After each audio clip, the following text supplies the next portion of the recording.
Good day to you one and all, it is I, Justin Hawkins, and this is Justin Hawkins Rides Again. If you really strain your ears and listen for background noise, you'll hear the sound of my mother watching television upstairs. It's like the 1950s in this house, and I love it. Today I'm talking about Miley, Cyrus and David Byrne, because they did a cover version of Let's Dance. There's some great footage of it here from Miley's New Year's Eve party. Congratulations, Miley, and David as well. Happy New Year. Yes, so I'm going to talk about that. I bet you can't wait. I can't.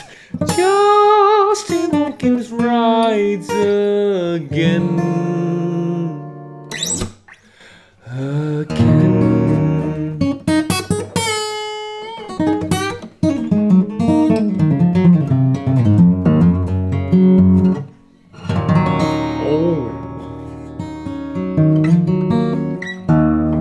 Miley Cyrus hosted the NBC special Miley's New Year's Eve party on Saturday the 31st of December, and it included the Talking Heads frontman David Byrne, and they covered David Bowie's classic tune Let's Dance. Here are some comments from the video itself. Noah Reeves says, "Warms my heart to see David Byrne still get the attention he deserves. His voice is still there. Legend." And CR says, "Miley is pure gold on that stage. She has a stage presence that can't be matched. She rocks." David Byrne was a founding member and the principal songwriter, lead singer and guitarist of the American new wave band Talking Heads.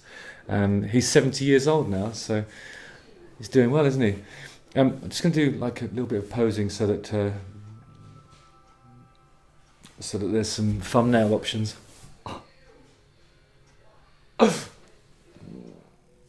This hand gesture means power and control.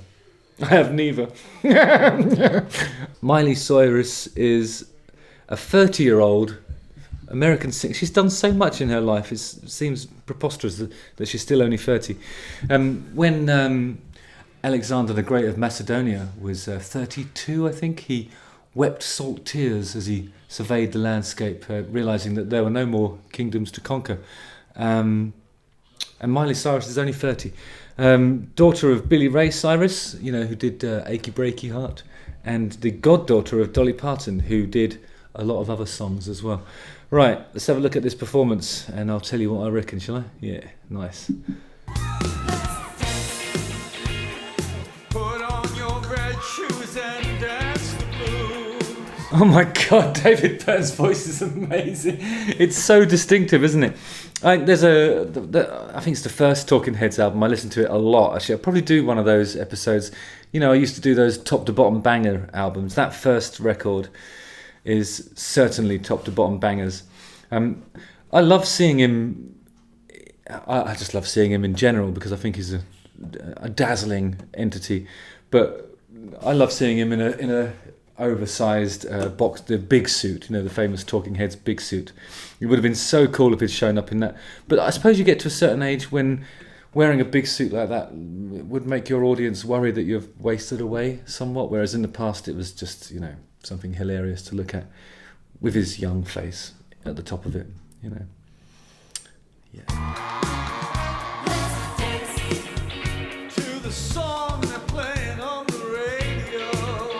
I performed at the Sam Ryder New Year's Eve thing on the BBC this year. I'm not sure if any of you guys watched that, but I always have the same thing, but when I do a TV appearance, they always say to me, Yeah, Justin Hawkins from Darkness, would you wear one of your famous cat suits? But can you cover your nipples? I was like, well, you can't have it both ways, guys. So I went shopping for a suit, and I was going to wear something like what David Byrne's doing there, with a polo neck or a turtleneck, whatever it happens to be, with a boxy kind of... I wanted to go for a boxy early Talking Heads big suit look. But what I've discovered is that for those of you that are concerned with the sartorial choices, if you're going to wear like a polo neck like that, you need to wear a suit that contrasts with the polo neck, and because as David Byrne demonstrates here, that's how you do it, and it looks cool. But I was trying it with a black polo neck and a black jacket, and I just looked like... I think I looked like my granddad at a funeral, sort of in the mid-'80s. especially if I put a necklace over the top of the polo neck, it's always tempting to do that. I'm sure you're with me on that one, right, guys? Yeah, thought so. Let's sway. Wow, color lights up your face. God, I love him. It's so cool how he's just sort of like he's utilising the much maligned headset microphone system to enable him to do this kind of stuff with his hands. And, you know, obviously Miley's a seasoned performer, even at the tender age of 30. I mean, she knows what she's doing with a microphone. She's probably more comfortable holding it because it's become an extension of herself. But David Byrne, he needs this. It's awesome. It really is. If you say run, I'll run with you. Now, I've said this many times before. Miley Cyrus, as a vocalist and as a performer, is the real deal. I think there are folk in the world who incorrectly pigeonhole her as former child star and, you know, pop princess. She's much more than that. She's the voice of a generation. Her and what's that fella called? Paolo Nutini and Miley Cyrus, the voices of our generation. Enjoy.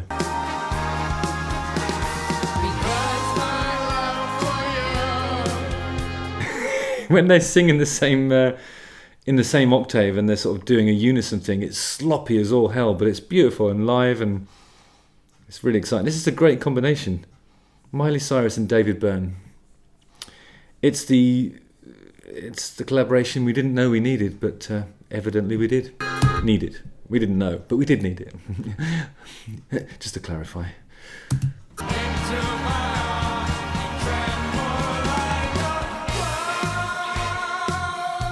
They both went for the big note. Awesome. And what's more, they both hit it. So 100%. 100%. So, yeah, that's what I'm not sure what I'm trying to say. I think you are, though.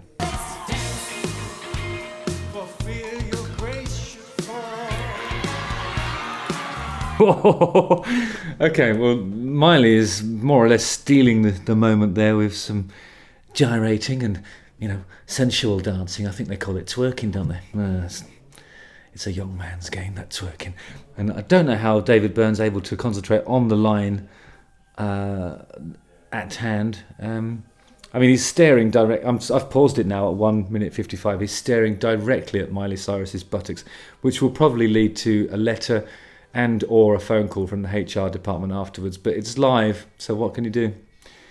The horse is bolted, the damage is done.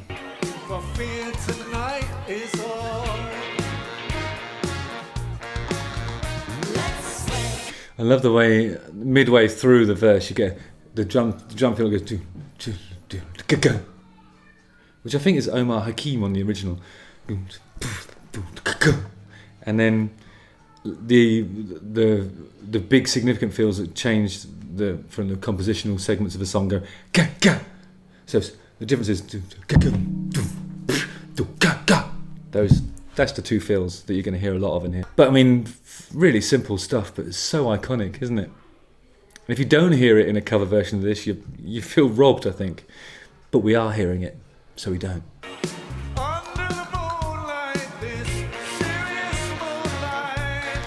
It's just right for his voice, isn't it? It's really in that Bowie register. Go on, David. Go on, mate. It's the kind of guy that you just root for, isn't it? I mean, I don't know what it is about David Byrne, but he's just legend, stroke hero, stroke myth. In a blue suit. It's lovely stuff. And if you say run, I'll run with you. When she starts that line, I always think, and if you say run, I always think she's doing she's starting to do a harmony of what I'm traditionally considered to be the lead vocal. And if you say run, I used to think of do, so step up to it.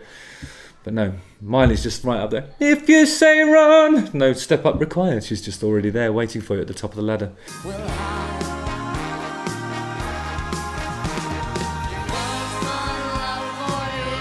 I can understand that comment about Miley as a stage persona, an unparalleled sort of presence in this arena, because she just looks so natural there. It's like she was born to be Miley Cyrus, the singer. Isn't it natural? It's just so brilliant.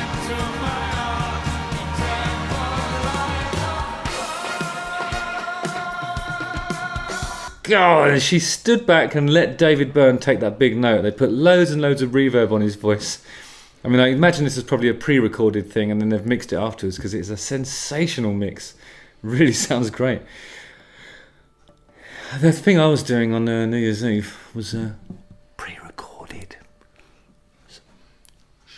And I think they did a bit of mixing after the event to make it sound... to make the others sound as good as me. I'm just kidding. No, the whole thing just sounded a lot better than I remember it being in the room, because they probably did some jiggery pokery, bit of tinkling. That's probably what's happened here, but totally worth it. It sounds awesome, which is handy as well, because David Byrne and Miley Cyrus can just relax on the evening itself and go and watch the fireworks, or I don't know, watch themselves on the TV, I suppose, if that's what they like to do. I was hanging out in Lowestoft. What did you guys do for New Year's Eve? Let me know in the comments section here. Cheers.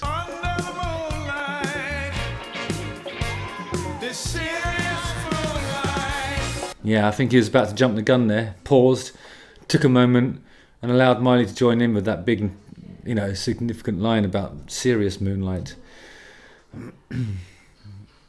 It's just really great, isn't it? Why do I love David Byrne so much? I think I loved him in This Must Be the Place, the movie with Sean Penn as the goth, when he was that weird... he was playing himself. He was that weird character, David Byrne, playing a weird piano where you pull strings and then it hits keys. It was a really good cameo, actually. You should watch that movie. It's interesting.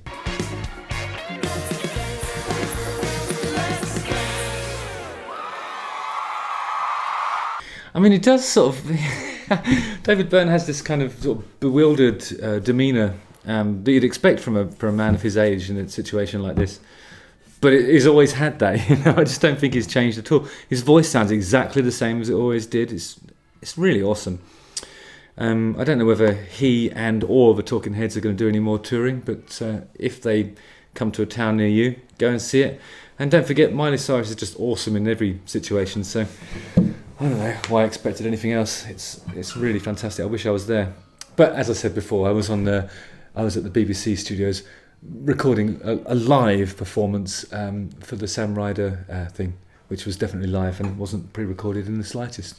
What? Why are you saying that? You were pre-recorded. Justin Hawkins rides again.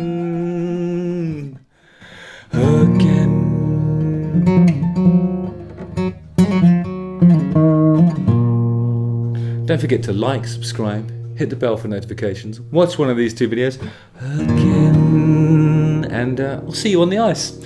Happy 2023, one and all, especially you, Miley, and especially you, David. Nice one.